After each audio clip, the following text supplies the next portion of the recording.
All right.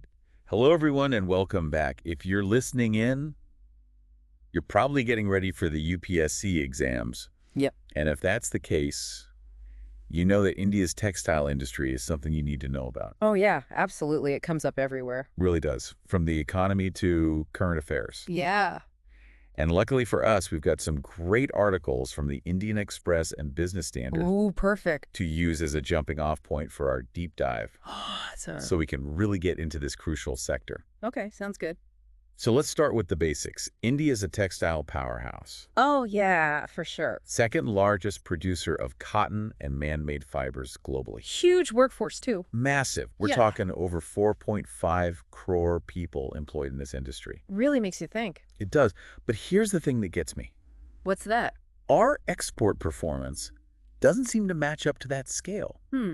Interesting. It's a bit of a head-scratcher, isn't it? It is, yeah. So why aren't we seeing India dominate the export market the way you might expect? Well, I think you have to look at the global picture. Okay. It's changing really fast. Yeah. Take China. Right. They've been the big player for so long, but their costs are going up. Makes sense. Plus, everyone wants to diversify where they get things from. Right, not put all your eggs in one basket. Exactly, and that creates a great opportunity for countries like India. Okay, so the potential is there. Oh, definitely. But it sounds like we're not fully taking advantage. Yeah, that's fair to say. What's holding us back? Well, one of the biggest things is the fragmented supply chain. Okay, break that down for me. Imagine, like building a car, but the engine's made in Chennai, the tires in Mumbai, Got it. and the assembly line's somewhere else entirely. Yeah, that sounds like a logistical nightmare. It is, and it adds a lot of extra costs. Yeah, that's got to hurt efficiency too. Oh, for sure. Makes everything slower and less flexible. Are other countries struggling with this too? Not to the same extent, no. Okay, how are they doing it differently? Places like Vietnam, they've gone for a fiber-to-fashion model. Okay, what's that? It's basically where everything happens in one place, Interesting. from the raw materials to the finished garment. Wow, so streamlined. Yeah, which makes them super efficient and able to keep costs down. That gives them a real edge, doesn't it? Oh, absolutely. But it still feels like there's more to the story here. I think so, too. I mean, India has so much going for it. We really do. Skilled labor, a huge domestic market. We've been doing this for centuries. Yeah, it's a rich heritage. It is. So what pieces of the puzzle are we missing? Well, I think one thing is regulations. Oh. They can be pretty complex here. Red tape. Yeah, and there are trade barriers, too. All right, that makes it harder to compete globally. Exactly. So we're spending time and money just navigating the system. Yeah, instead of actually producing and innovating. That's rough. What about the cost of actually producing the textiles? Oh, that's another major challenge, Yeah. especially for man-made fibers, or MMF as it's often called. Okay, just to clarify, that's like polyester, nylon, those kinds of things, right? Exactly, as opposed to natural fibers like cotton.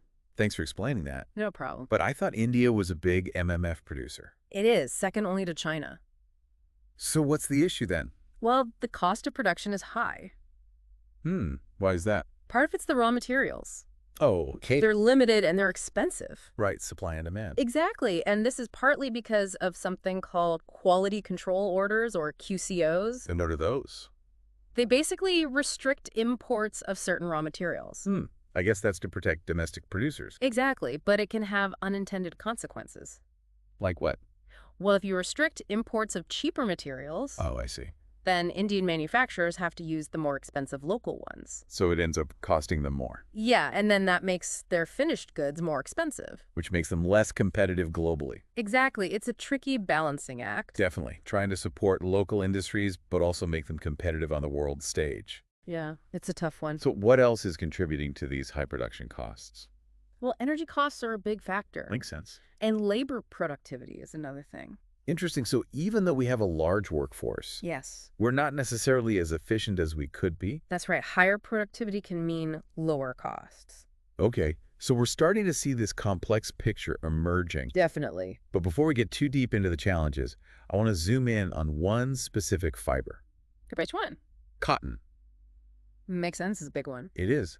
And it links back to a lot of the stuff we've been talking about. Yeah, for sure. Remember, India is the second largest cotton producer in the world. Mm-hmm. Something like 60 lakh farmers depend on it. It's a huge part of the agricultural economy. Yeah, especially in states like Gujarat, Maharashtra, Telangana. Right. It's geographically concentrated. It is, but here's something I find really interesting. What's that? Despite all this production, India's per capita fiber consumption is actually pretty low. That's a good point. Lower than the global average. Interesting. So we're producing tons of cotton, but we're not even using that much ourselves. Yeah, why do you think that is? That's a great question, and I think it highlights yet another layer of complexity in this industry. Absolutely. So listeners, we've started to unpack some of the key factors at play here. Yeah, it's a lot to take in. India's a textile giant, no doubt about it. Definitely. But we're also facing a web of challenges. For sure. From those supply chain issues to production costs and even consumer behavior. It's all connected. It is, and we've only just scratched the surface. There's so much more to explore. We'll dig deeper into the specific challenges faced by different parts of the industry. From the farmers to those manufacturing hubs. And of course, we'll look at what steps we can take to unlock the true potential of Indian textiles. Exactly. Stay tuned for that. Okay, so now I think we should talk about the manufacturing side of things. Yeah, let's get into those MSME clusters we mentioned earlier. Those are really the backbone of Indian textile production. Totally, they're fascinating. We're talking about places like Bhiwandi in Maharashtra, known for its massive fabric markets. And Tirupur in Tamil Nadu, famous for knitwear and garment exports. And Surat in Gujarat. Oh yeah, powerhouse for synthetic fabric. And of course, Ludhiana in Punjab, the center for woolen garments. They're all so different. Each cluster has its own special character. And expertise too, right? Like they really specialize in certain types of textiles. Oh, absolutely. And it's not just small-scale stuff either. Yeah. When we say clusters, we're not talking about tiny workshops. No. We're talking about like 80% of India's textile production happening in these MSME clusters. Wow, that's huge. It is, and they contribute a lot to the economy. GDP, industrial production, exports. The whole shebang. So given all the challenges we've been talking about, Yeah. how are these clusters holding up? Are they feeling the pressure? I mean, it's a bit of a mixed bag. They're resilient, they're good at adapting, but they're not immune to the bigger issues. So even with their strengths, they're still being impacted. Oh yeah, for sure. Growth has been slow in recent years, especially after the pandemic. Are there specific challenges that are hitting them harder than others? Well, that weak export performance we were talking about earlier, Yeah. that's a big one. Okay. You know, India has a trade surplus in textiles overall, but our growth is lagging behind countries like Bangladesh and Vietnam. That's concerning. And garment and apparel exports actually declined between 2020 and 2024. That's not a good sign. No, it's not. It seems like those key challenges we talked about, the fragmented supply chain, the regulations, the higher production costs, they're all adding up.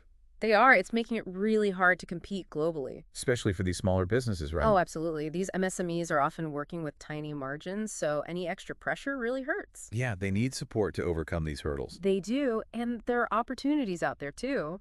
Okay, let's shift gears then. What are some of the bright spots? Well, I think one of the biggest is sustainability. Sustainability. But isn't that a challenge too? It is, but it's also a massive opportunity. Okay, I'm listening. More and more consumers are demanding eco-friendly products. Yeah, sustainability is more than just a buzzword now. It really is. It's a fundamental change in how we think about things. So how does this apply to Indian textiles? Well, it creates both challenges and opportunities, like you said. Okay, give me the challenges first. Well, adapting to stricter environmental regulations, that can be expensive. Yeah, especially for smaller companies. Exactly. And the EU, which is a big market for Indian textiles, they've been rolling out new sustainability requirements really quickly. Oh, wow. So it's hard to keep up. It can be, yeah, but the opportunity here is huge. Okay, tell me more. This shift towards sustainability could make India a leader in sustainable textile production. So instead of being a problem, it becomes an advantage. Exactly.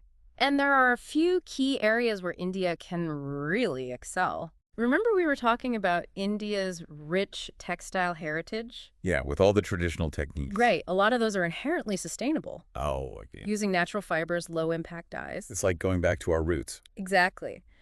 But with a modern twist... Blending the best of both worlds. Right. And beyond heritage, there's a lot of innovation happening, too. Oh, yeah. New companies are popping up all the time, using recycled fibers, organic cotton, experimenting with new production methods. Cool. So there's a lot of energy around this. There is, and it's not just coming from businesses and consumers. Oh, Even Prime Minister Modi has been talking about textile recycling. I did read about that. He's been emphasizing circularity. Exactly. And I know the global market for textile recycling is booming. Oh, yeah, it's huge. And India could be a major player. We've got the expertise, the workforce. It just makes sense. What are the numbers looking like? Globally, the textile recycling market could be worth $7.5 billion.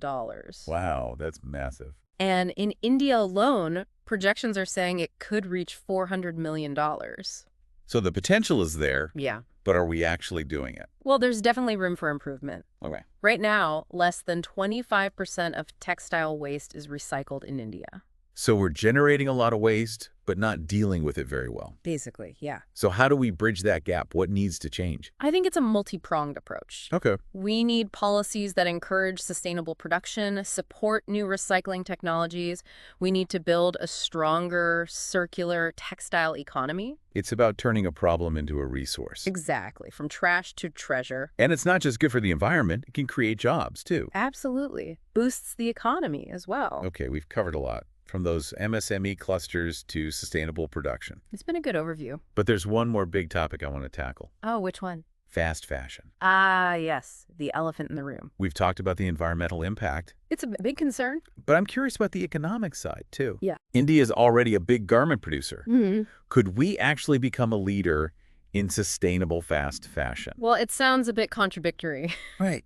It is. but I actually think it's possible. Really? How so? India has a unique combination of things working in its favor. Okay. We have a skilled workforce, a long history of textile production, and people are becoming more aware of sustainability. So it's about finding that balance, producing fashionable clothes quickly and cheaply, Yes, but without harming the environment. exactly. So how do we actually do that? What are some concrete steps we can take? Well, one big area is material innovation. Okay. We're already seeing more companies using things like recycled fibers, organic cotton, those kinds of things. Makes sense. So focusing on sustainable materials. Exactly. And there's a lot of potential for R&D there, finding new ways to create fabrics that are both stylish and eco-friendly. Right. And we could also leverage some of those traditional Indian textile techniques. Oh, yeah. Handloom weaving, natural dyeing. Those have been around for centuries. They're already sustainable. It's like combining tradition with innovation. Exactly.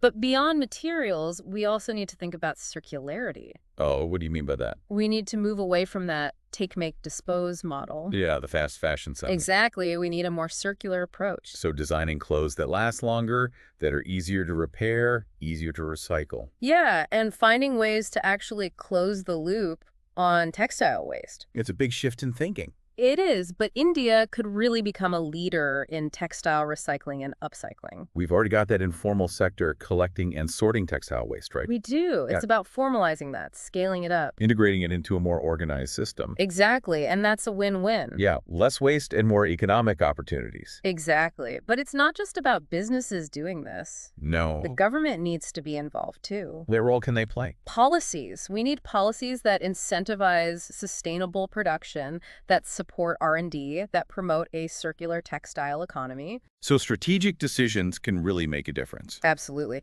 If you think about the big picture, Yeah. it's about India redefining what it means to be a textile powerhouse in the 21st century. Not just about quantity anymore. No, it's about sustainability, innovation, social responsibility. Creating an industry that's good for people and the planet. Exactly. It's about weaving a better future for everyone. Love that. All right, aspiring civil servants. That's our deep dive into India's textile industry for today. Hope you found it insightful. We took all this information from some excellent articles in the Indian Express and Business Standard. Yeah, be sure to check those out. They're a great resource, especially for you UPSC folks getting ready for those exams. Definitely. We always love to hear from you guys. Yeah, let us know what you thought. What were your main takeaways? Any other topics you want us to cover? Hit that like button, subscribe to the channel, and leave us a comment below. We'll be back soon with another deep dive. Looking forward to it. Until then, keep studying hard. Good luck with those exams. Best of luck. See you next time.